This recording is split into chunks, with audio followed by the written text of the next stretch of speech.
Welcome back, you guys. It is Wicked Raider 22 here for another video, just kind of checking in, seeing how we are making progress, wanting to know how you guys are making progress as well. But there is one thing in particular that I would like to remind all of my fellow beginning players about. The biggest thing about Raid Shadow Legends is that you are coming into a community that is established. There are some individuals, some content creators who have been with this game since day one. And if there's one thing that I want you guys to remember, be very careful as you go through your individual champion reviews. Be very mindful of how you judge and how you rank your champions based on the opinions of others. I have a perfect example for you guys. If there is one champion that I have selected, and I'm going to go into his champion area, it is Apothecary. And Apothecary is one of those champions that you hear about on a regular basis. I want you guys to ignore this one because, of course, we are only about maybe 30 days, a little bit less than 30 days in on this particular account, maybe 35 days, because I think our first champion we've already accepted, and then we went ahead and used him as food. Not exactly at the top of my list, but as you are running into different champions, you're going to also run into the opinions of a lot of people. Keeping in mind that most content creators are end game players. So those champions that you get excited about may not exactly be the most exciting for them. It's something that I've heard Ash say. It's something that I've heard Hell Hades say several times as they're going through and reviewing all epics of a game, all rares of a game. Is to always keep in mind that your account is individually yours. There are some characters in this game that are beloved, and Apothecary is one. But to be very honest with you, I have struggled as a player to find a true place for this particular champion. I'm well aware of what Apothecary is capable of.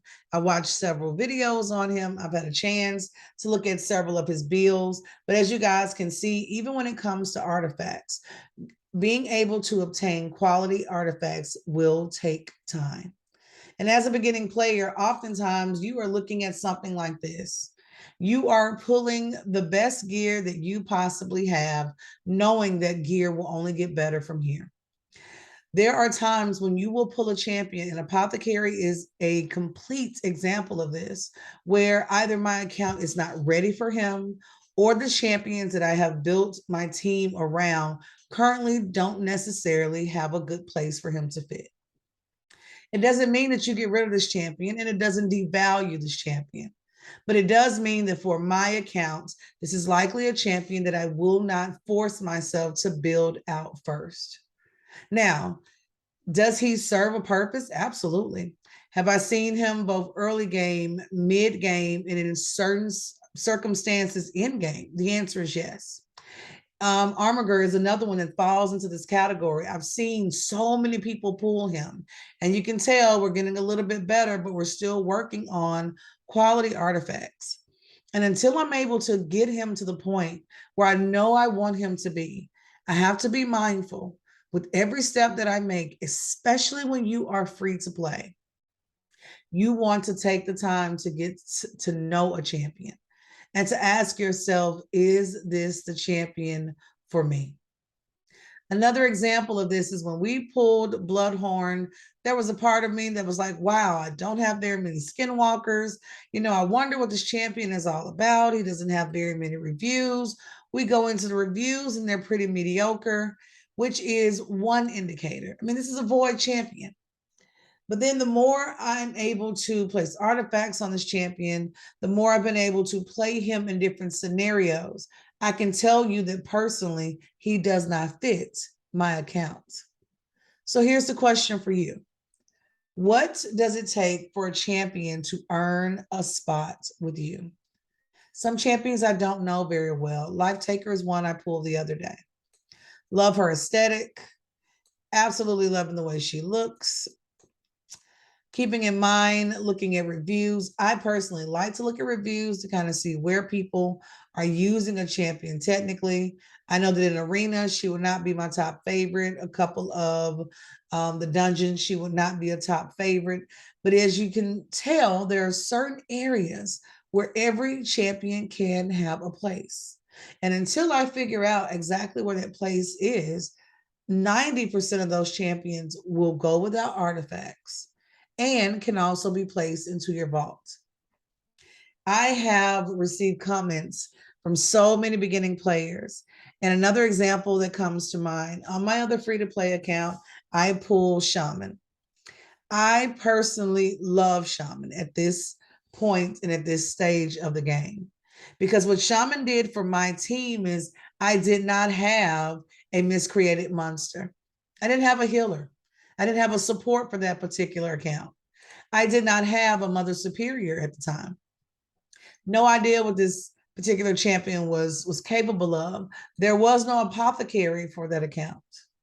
I went from having War Priest to using War Priest in order to level up other champions and literally finding myself without a support champion. So pulling Shaman for me changed my account. When you are listening to veteran players, listen carefully. And I've heard many of them repeat this several times throughout the video. When they are thinking about their free to play accounts, their gameplay, their strategy is different. When you are really thinking about where to put your resources, your silver, your gems, and when you know it's a free to play account, your thought process is completely different. I have started accounts at different points along this journey because number one, I want to have the largest amount of access possible to different types of champions so that I'm able to come in and give you guys that beginner's perspective. But the other thing is it allows you to see how the game can be so different.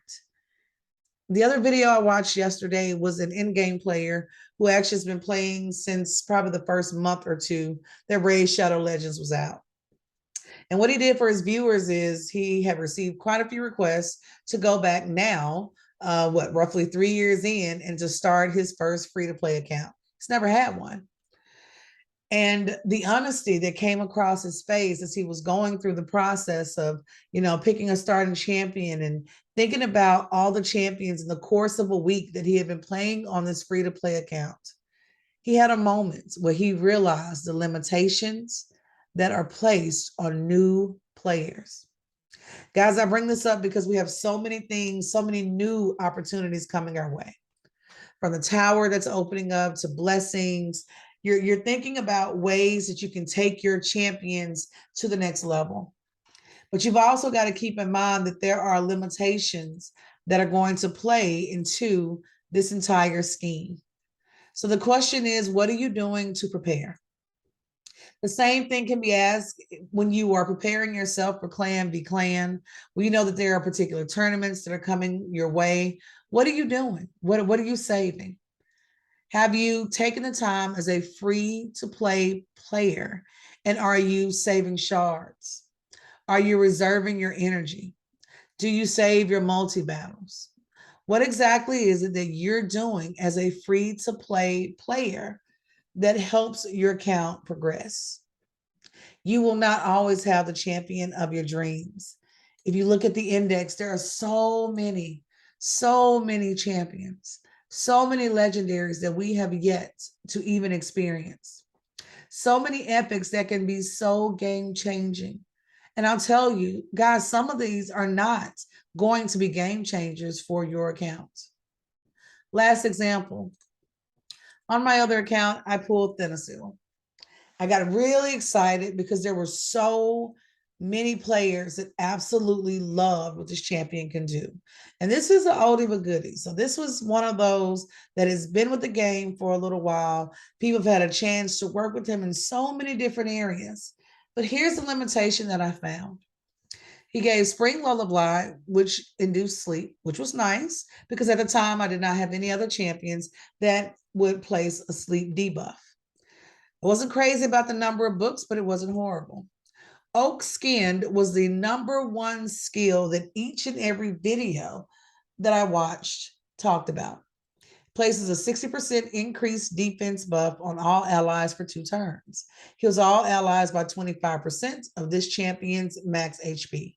So you're building him up to have a really good max HP, and you can place this on a 3-turn cooldown. He has Wither, attacks all enemies, decreases the duration of all enemy buffs by 1 turn. Really great skill, especially when you're thinking about placing this on the 5-turn cooldown. Would be even better if it was on a 3 or a 4. But this is one of those, if the battle is getting a little bit longer, and if this is not your only support champion, this can also come in handy, especially with the aura that increases resistance in dungeons by 70. I kept Thennasil on my account for a couple of weeks. This was on my pay to play. And eventually what I found was, #1, at the place where I was on that particular account, I didn't have a place for him. #2, even when I expanded out the number of champions that I was working with to deal with Tag Team Arena, for example, we're up to 12 champions. There was still not a place for Thennasil. I know that there are areas in the game that he is noted as being the best. Take a look. But 2 things. #1, the gear that I needed for him at the time, I didn't have access to. So my first thought was to place him in the vault. But #2, I realized that the more champions I vaulted, the more additional food champions I would need later on to make a difference. You've got to pick and choose. Over 1,000 champions. There's so many that you will go through, so many that you will sacrifice that likely you should not. But guess what? You can't hold on to everyone. So if Shaman is your favorite, roll with it.